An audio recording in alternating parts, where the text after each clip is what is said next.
વિચાર જ્યાં સુધી સુધરે નહીં ત્યાં સુધી બાપુ સત્યની પરખ ન થઈ શકે. લખવું હોય તો લખી લેવાનું.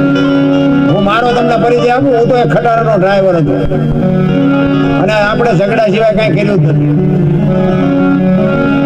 બાજવાનું જ કામ કર્યું છે, મારવાનું તોડવાનું. નકરા માર્યા જેવું નથી, મારે એટલો ખાતો છે. આપણે સારું કામ કર્યું જ નથી જિંદગીમાં. ખટારો ડ્રાઈવર તો ઓગણી કોમ નો કહેવાય. એને પાણી કોઈ પાય, તમે હેઠે બેઠા છો અમને ઉપર ચડાવ્યા. બોલો આ ચિયો છેડો હેડ્યો? આ સમજાય એવી વાત જ નથી. અને એવો સદગુરુ જાઉં ત્યાં, અને સદગુરુ ગોતવા જઈએ મળશે નહીં. આખે આખા કપાળ રીંગ્યા હોય, ઢીસણ સુધી ડેર ખા હોય ને આપણે હાલે જતા ને વાયથી હાથ કરે, એ ભગત ખડા રે તેરા બેડા પાર. તમે રોટલા હાટું વંડિયું ઠેકો, શું બેડા અમારા પાર કરે. પણ ભજન તમારું જેથી પાકે તેથી અખિલ બ્રહ્માંડ નો માલિક તમને આંગળી પકડવા વાળો ગમે ત્યાંથી મળી જાય. પણ ભજન તમારું પાકવું. કચ્છનો બારવટીયો જેસલ જાડેજો સતી તોરલ છે ને, એના ગુરુ છે. પણ ઈ ગુરુ ગોતવા નતો ગયો, ચોરી કરવા ગયો હતો. અને ત્યાંથી બાપુ વાત લાંબી છે. એ ઘોડીએ ખીલો કઢાવ્યો ને હથેળીમાં ખીલો ધરબી દીધો અને ત્યાંથી બાપુ ગુરુ મળી ગયા. ભજન જેથી પાકે તેથી બાપુ તમને ગમે ત્યાંથી ધોળા લુગડામાં, ફાટલા લુગડામાં તમને સદગુરુ મળી જાય. પણ બાપુ વાવણી ચાલુ કરી દેવી પડે. એમના પૈસા દીધે બાપુ ભજન નથી થતું, ખોટી વાત. એની માટે તો સમર્પણ હોવું જોઈએ, ત્યાગ હોવો જોઈએ અને સત્યના રાહ ઉપર હોવા જોઈએ. તમે સત્યના રાહ ઉપર હોય, અખિલ બ્રહ્માંડના માલિકને એકથી તમારી ઝૂંપડી આવવું પડે, આવવું પડે ને આવવું પડે. અને સત્યના કસોટીમાંથી ઉતરવું જ પડે. તમે જો મને એક ભાઈ કહેતા હતા, મને કે આ ભક્તિ કરે એમને જ કે આટલું બધું દુઃખ શું કામ? તમે બધું કસોટી હોનાની જ હોય ને લોટાની હોય. હોનું બનવા માટે તો બાપુ, અને હોનું છે ને તોલે મળે છે ને લોટા મળી કે મળે છે. હોનું બનવું હોય તો બાપુ કસોટીમાં તો ઉતરવું જ પડે. 1.5 લાખ રૂપિયા છે, રૂપિયા જેટલું આવે એને તો કસોટી ગિરાવી તો બાપુ કોઈ નો દે ને 1.5 લાખ રૂપિયા. હોનું બનવા માટે તો પછી લોટા રહ્યો ને કોઈ કસોટી જ ન કરે.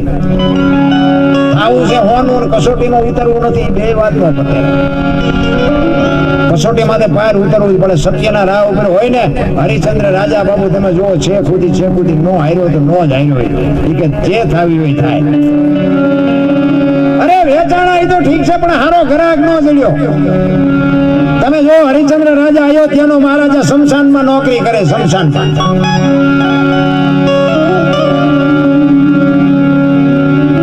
અને દીકરા રોહિત ને એરું કહ્યું ને, તારામતી ને ખબર પડી. તારામતી બાબુ વાળ તોડતી જતી રહી. દીકરાને ઉપાડવા વાળું કોઈ નહોતું, ઓઢાડવાનું ખાપણ નહોતું. કસોટી તો બાબુ જેની માથે પડી હોય ને ખબર હોય.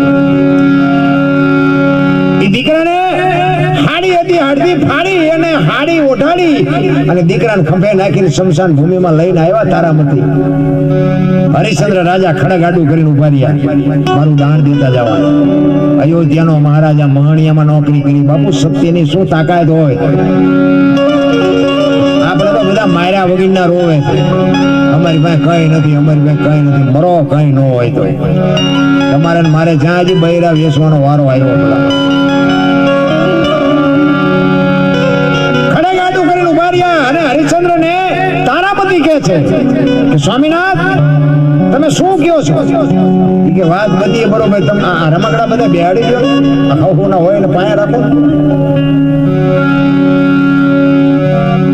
ડિસ્ટર્બ થાય છે મને આમાં, અહીંયા ધ્યાન વ્યુ જાય ને. હરિશ્ચંદ્ર કે હું તમને ઓળખું છું ને મળતું કોનું એ ઓળખું છું, પણ હું અહીં નોકરી કરું છું.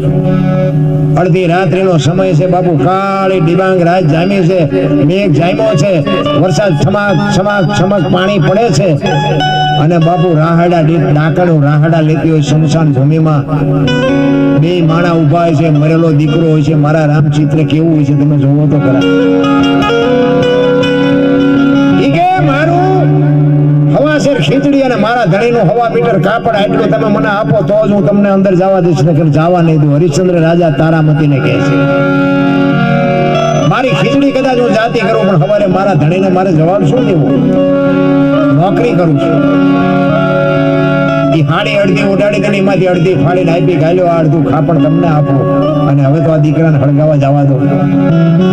એ લાકડા ભેગા કરી અને દીકરાને આમ સબને માથે બાપુ ગોઠવ્યો ને અને અગ્નિ ચાપવાની તૈયારી કરીને વિશ્વામિત્રના હાજા ગગડી ગયા. હરિશ્ચંદ્ર બાપુ છેક સુધી ઝૂક્યો નતો.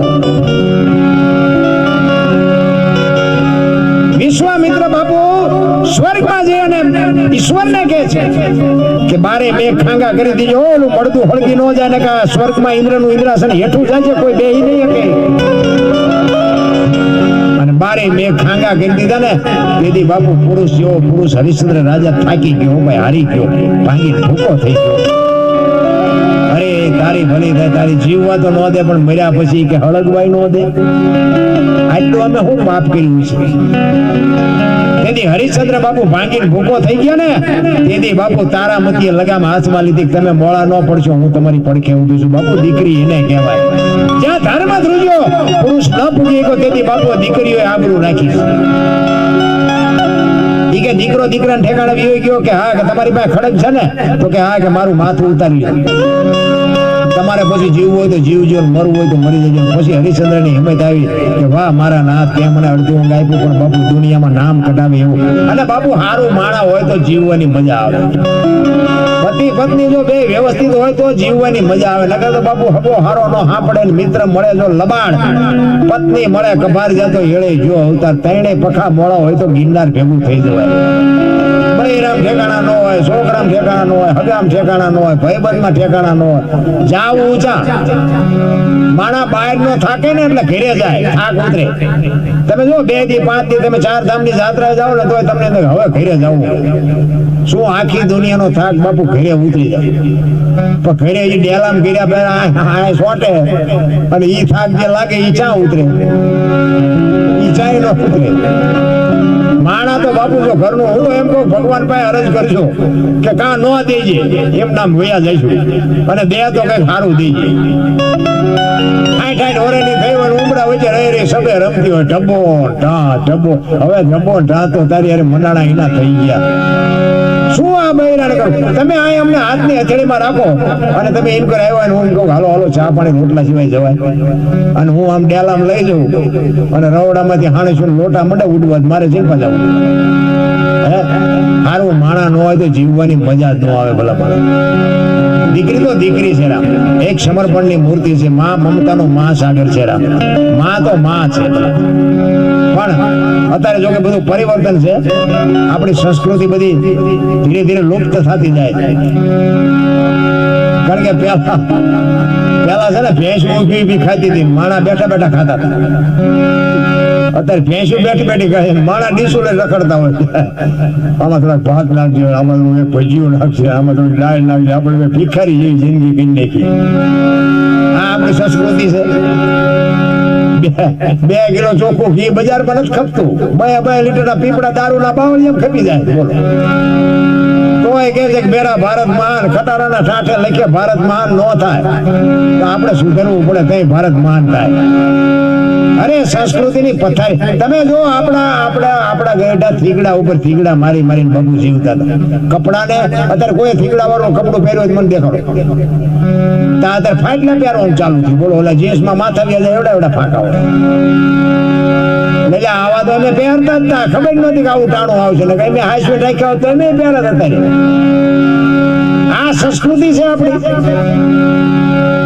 પણ બાપુ એવા જે બુદ્ધિના ગાળિયા થયા છે ને તમે જોવો તો ઓલા માથા માથે છોકરા પેલા ઓલા માલધારી ઘેટા બકરાને ઓલે ઊન કાપે ને તો ઉપર આમ ફૂલડા પાડે. અને આ ભણેલા ગણેલા શું કે આ માલધારીને શું ખબર પડે, જો આવા ફૂલડા પાડીને બિચારા રાજી થાય.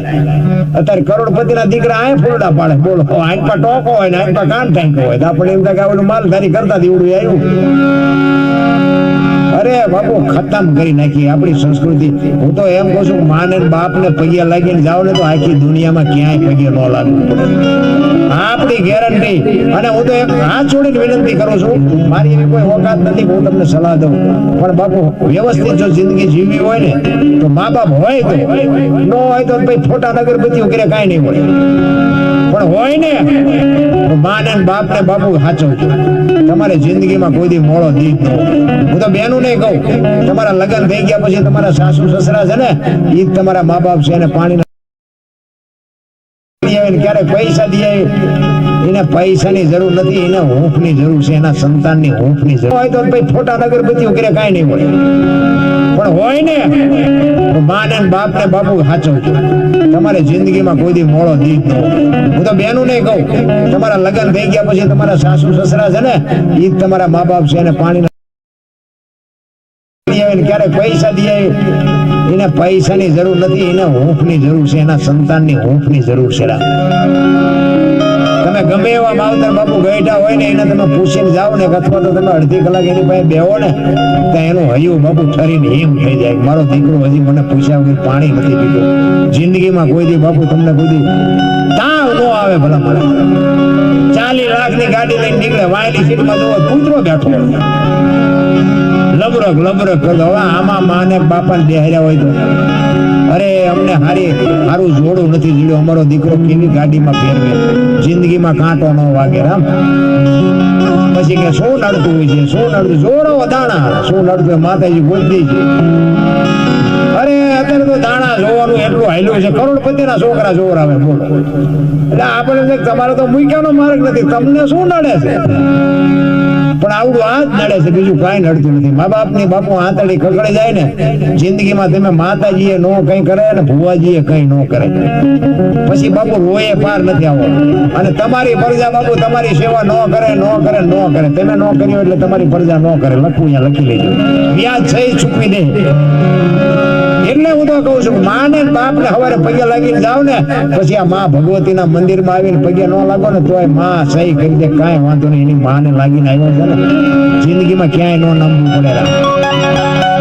રતનના પરજા તમે જોવો તો તમને ન ખબર પડે, તમને ન ખબર પડે એમ જ કરતા હોય. બોલો નહોતી ખબર એટલે 100 વીઘા રાખી હતી, 10 વીઘાના ઉલાળિયા મળ્યો કરવા નથી ખબર જાય ક્યાં.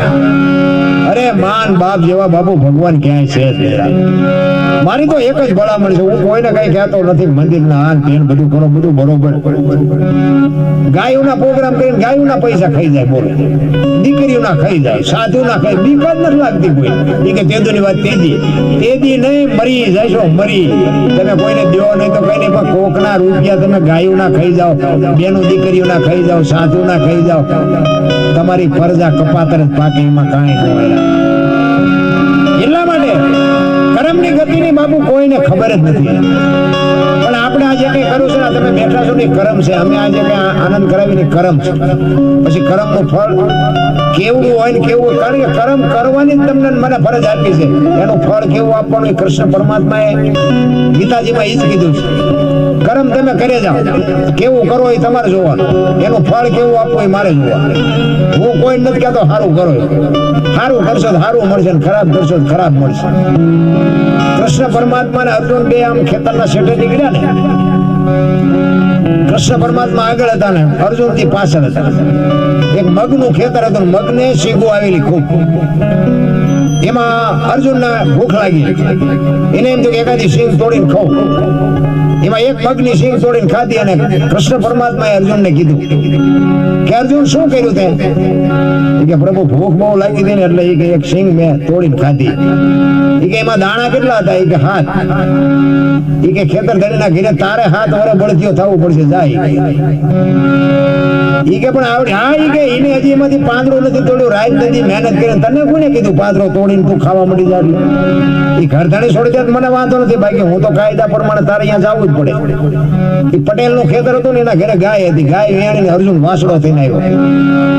400 મહિનાનો સમય થયો એટલે પટેલ ને પતિ પત્ની ને બેન 12 ગામ જવાનું થયું. એટલે પાડોશી ની બાઈ હતી ને ભલામણ કરી, ઈ કે અમારે ઘરનું ધ્યાન રાખજો ને, કાલ 2 દી અમે 12 ગામ જઈએ છીએ, ગા ને વાસડા પાણી પાજો ને ઘરનું ધ્યાન રાખજો. કાંઈ વાંધો નહીં કે જાઓ. ઈ બે વીઆઈ ગયા ને પછી આ પાડોશી બાઈ ની બુદ્ધિ બગડી. ઈ કે પટલ ને તલ ઘણાય ત્યાં ઘરમાં કોઠી ભરી છે, થોડાક તલ ઘરે લઈ લઉં કે આમાં ચા જોખીને નાખ્યા છે, છોકરા ખાય છે. ઈ એક હુપડું ભરીને ગઈ નાખી આવી, બીજું હુપડું ભરવા આવી ને ડેલીએ બાંધેલો વાસણો ઉભો વિચાર કરે, હું 7 દાણામાં હલવાનો છું, આ હુપડા હારે છે. બીજું હુકડું નાખીને આવી ને પછી વાસડા ને વાસા આવી ગઈ. મારી માં શું તો ગહાડિયું બાંધ હતી. તને એમ હશે કે હું વાસડો પણ કુંતી પુત્ર અર્જુન છું, હું પાંડવ પુત્ર અર્જુન છું, ને મારા ધણીના ખેતરમાં મેં એક મગની સિંગ તોડી, એમાં 7 દાણા નીકળ્યા ને મને ભગવાને 7 વર્ષ બળદીઓ થવા મોકલ્યો. તું તલના દાણા તો ગણ બનાડીશું હુકડા હારવા. આવા આપણે જે મોકો મળે આપણે મૂકીએ. ઓલો